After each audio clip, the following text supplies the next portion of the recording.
Le centre hospitalier d'Aulnay est un hôpital de 650 lits. Son unité de stérilisation traite 120 000 produits par an et le bloc opératoire prend en charge 30 patients par jour.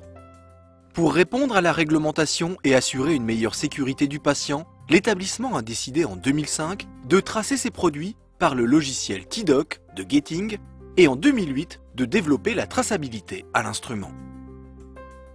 La pharmacie du centre hospitalier Robert Ballanger a décidé de sécuriser son circuit des instruments et en février 2009, et donc nous avons choisi à ce moment-là le standard GS1. La mise en place s'est faite très facilement et nous avons obtenu le résultat escompté, à savoir une traçabilité de la production de l'instrument jusqu'au lit du patient. Pour assurer le processus de traçabilité unitaire des instruments, l'agent scanne un code à barre de l'étape de conditionnement, s'identifie et scanne le code de la boîte dans lequel seront rangés les instruments. L'agent scanne ensuite le code Datamatrix sur chaque instrument. Le système enregistre la présence de l'instrument dans la boîte avec son code et son numéro de série. Cette opération permet de s'assurer que le bon instrument est affecté à la bonne boîte et que celle-ci est complète. Ceci permet également de faire le lien avec le dossier médical du patient.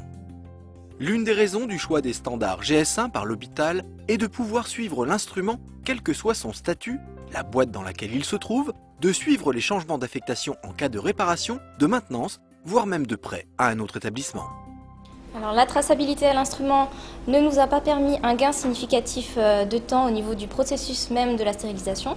En revanche, on a noté un gain significatif en termes de non-conformité puisque nous passons d'un taux de 8% de non-conformité dans les boîtes opératoires à 0%. On est capable de retrouver, si un jour il y a un souci, quel instrument a été utilisé pour quelle intervention. Par exemple, cet instrument n'appartient pas à la boîte, donc quand on scanne, voilà, ça marque qu'il n'appartient pas au plateau IVG. On peut parler de gain en termes de coût puisque une boîte conforme est une boîte dans laquelle il ne manque pas d'instruments. Ça évite donc aux chirurgiens de devoir ouvrir des boîtes supplémentaires pour avoir accès à ces instruments manquants. Le choix du code GS1 a été fait par la société Landanger de façon à pouvoir se positionner dans les 10 à 20 années à venir sur la France, sur l'Europe, voire le monde, puisque c'est aujourd'hui le marché de Landanger et de Pétel. Pour prendre un cas pratique, aujourd'hui un établissement nous envoie un instrument en réparation. On va pouvoir au cours de cette réparation lui graver un datamatrix laser selon les standards GS1, ce qui nous permettra de lui donner un historique de l'ensemble des réparations qu'il aura pu effectuer chez Pétel Service. La traçabilité à l'instrumentation n'est que le prélude à une utilisation beaucoup plus importante sur tout l'ensemble des produits pharmaceutiques dans un premier temps, et nous souhaitons également influencer les différents acteurs de l'hôpital pour qu'ils utilisent ce standard dans l'organisation de la logistique générale de l'hôpital.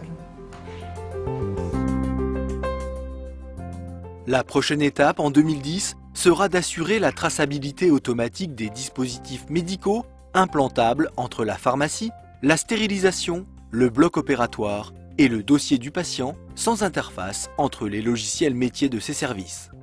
À terme, c'est l'ensemble du circuit du médicament et des dispositifs médicaux qui sera tracé sur la base des standards GS1.